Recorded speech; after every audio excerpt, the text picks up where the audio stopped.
Fala galera, aqui é o Felipe e hoje eu vou falar com vocês sobre os false friends. False friends, que são aquelas palavras em inglês que se parecem muito palavras em português, mas significam coisas completamente diferentes. Antes de eu começar o vídeo, já quero pedir para vocês se inscreverem aqui embaixo se vocês ainda não são inscritos, deixarem o like de vocês aqui nesse vídeo também, lembrando que as redes sociais da PunkFi estão todas aqui na descrição, então não esquece de seguir a gente por lá também e de mandar esse vídeo aqui para aquele seu amigo que tá aprendendo inglês ou tá querendo aprender inglês e tá precisando aí de um empurrãozinho.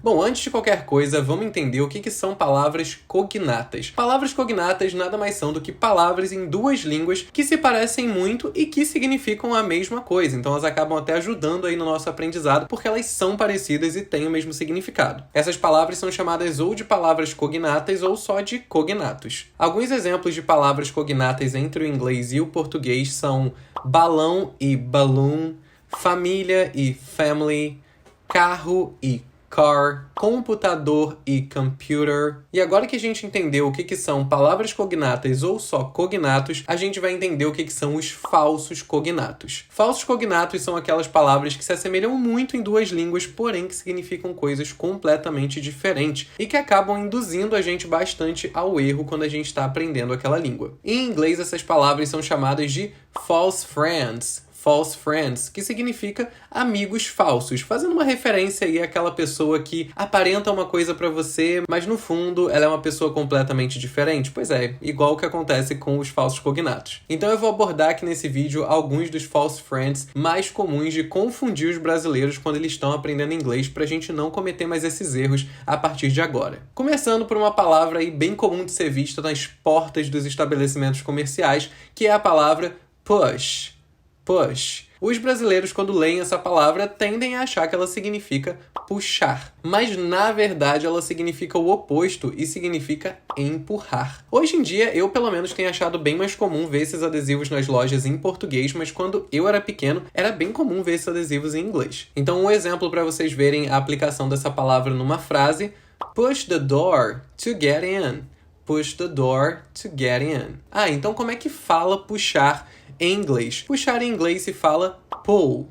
Pull, que normalmente é o que está escrito no verso desse adesivo, né? Se de um lado está escrito push, no outro vai estar escrito pull. Continuando, a gente tem a palavra pretend.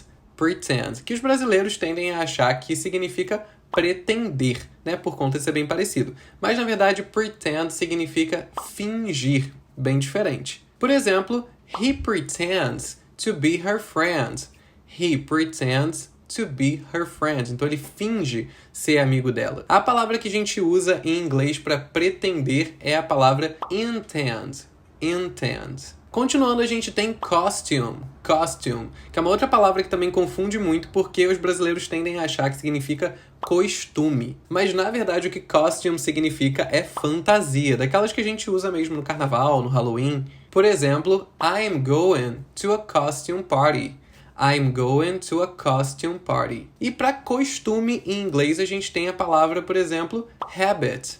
Habit, que é um hábito, né? Alguma coisa que a gente faz de costume. Continuando, a gente tem a palavra lunch. Lunch, que muita gente acaba achando que significa lanche. Mas lunch significa almoço. Por exemplo, I had chicken for lunch. I had chicken for lunch. E como que a gente vai falar lanche em inglês? Para isso a gente tem a palavra snack. Snack.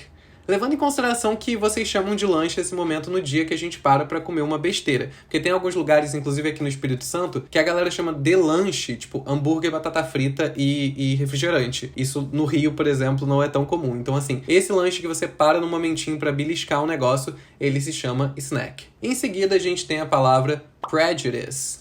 Prejudice, que quando a gente lê, a gente acaba achando que significa prejuízo, mas na verdade prejudice é preconceito. Por exemplo, he is blinded by his prejudices. He is blinded by his prejudices. E como que a gente fala prejuízo em inglês? A gente vai falar damage. Damage. Essa próxima aqui eu já vi confundir muita gente, que é a palavra mayor. Mayor. Que quando a gente lê, a gente acha que significa maior. Mas, na verdade, mayor significa prefeito. Por exemplo, I am the mayor of the town. I am the mayor of the town. E a palavra maior, em inglês, a gente vai falar bigger. bigger. Continuando, a gente tem novel. Novel, que quando a gente lê, a gente acha que significa novela. Mas, na verdade, novel significa um romance. E quando eu falo romance, no sentido literatura, o tipo de escrita romance. Então, por exemplo, Stephen King writes novels. Stephen King writes novels. Já novelas em inglês, a gente vai falar soap operas. Soap operas. Em seguida, a gente tem fabric. Fabric, que os brasileiros tendem a achar que significa fábrica, mas na verdade fabric significa tecido. I need more fabric to finish the dress. I need more fabric to finish the dress. E para falar de fábrica, a gente vai usar a palavra factory. Factory. Em seguida, a gente tem college. College, que se parece muito com a nossa colégio, mas na verdade significa uma outra etapa da educação, já que college se refere à faculdade. Por exemplo, after school, we go to college. After school, we go to college. Já colégio, em inglês, a gente vai falar só school, que significa escola, que é a mesma coisa que colégio. Em seguida, a gente tem library. Library, que quando a gente bate o olho, a gente pode achar que significa livraria. Mas numa library, você não vai conseguir comprar livro nenhum, já que library é biblioteca. Você só vai conseguir pegar emprestado mesmo. Então, por exemplo, I borrow books at the library. I borrow books at the library. Já livraria em inglês, né, onde você vai para comprar os livros mesmo, a gente fala bookshop. Bookshop. Outra palavra que eu já vi confundindo muita gente é a palavra lecture. Lecture. Que muitos brasileiros, quando leem, acham que significa leitura. Mas, na verdade, lecture significa palestra. Então, por exemplo, she will give a lecture in history. She will give a lecture in history. Já a palavra leitura em inglês vai ser reading. Reading. Continuando, a gente tem a palavra realize. Realize, que muitos brasileiros não só confundem com realizar, como também eu já vi uma galera que adotou para o português e usa realizar no sentido que realize tem em inglês, já que em inglês a palavra significa entender, se dar conta. Então, por exemplo, I realized I wanted to be a doctor. I realized I wanted to be a doctor. Continuando, a gente tem a palavra enroll. Enroll, que muita gente acha que significa enrolar, mas na verdade enroll significa se inscrever em alguma coisa. Então, por exemplo, I enrolled in a new class. I enrolled in a new class. E para falar de enrolar em inglês, a gente vai ter algumas palavras dependendo do que você está enrolando. Mas palavras e expressões como curl e roll up podem ser usadas para falar de enrolar. E por último, a palavra patron. Patron, que muita gente acha que significa patrão. Na verdade, essa palavra pode significar patrono, pode significar padroeiro. Por exemplo, he was the patron saint of the hunters. He was the patron saint of the hunters. Já a palavra patrão em inglês vai ser boss.